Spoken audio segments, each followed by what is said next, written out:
আসসালামু আলাইকুম ওয়া রাহমাতুল্লাহি তাআলা বারাকাতুহু। ব্রাদার মিলাদ ইসলামিয়া, আমি আগের ভিডিওয়ে আপনাদের সামনে বলেছিলাম যে ওযুর জন্য চারটি ফরজ রয়েছে। ওযু করতে গেলে চারটি ফরজ জরুরি, যেগুলি না করলে আপনার ওযু হবে না। তার মধ্যে প্রথম ছিল মুখমণ্ডল ধৌত করা। এবারে আসুন আমরা আজকে জানবো যে মুখমণ্ডল কতটা জায়গা নিয়ে মুখমণ্ডল।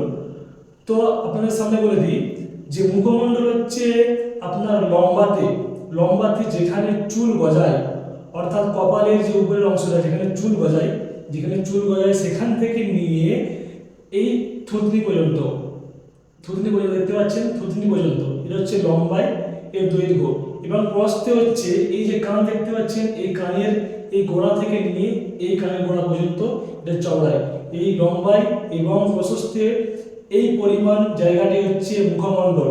তো আপনাদেরকে এই মুখমণ্ডলের যে যতটা চামড়া রয়েছে পুরো অংশটা ভালো করে ধৌত করতে হবে, একবার এটি ফরজ।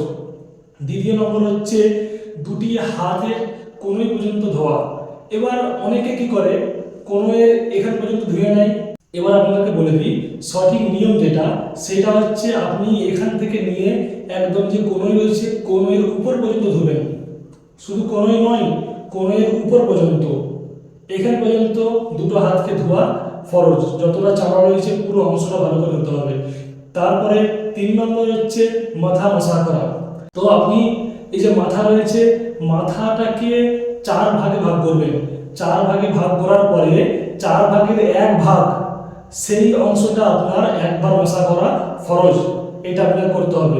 এবং চতুর্থ হচ্ছে যে পায়ের টাকনু অর্থাৎ গোড়ালির উপরের জায়গা পর্যন্ত আপনাকে ধৌত করতে হবে, তবে যে আপনার ওযুটা সঠিক পদ্ধতিতে হবে এবং আপনার এই ফরজগুলো আদা হবে।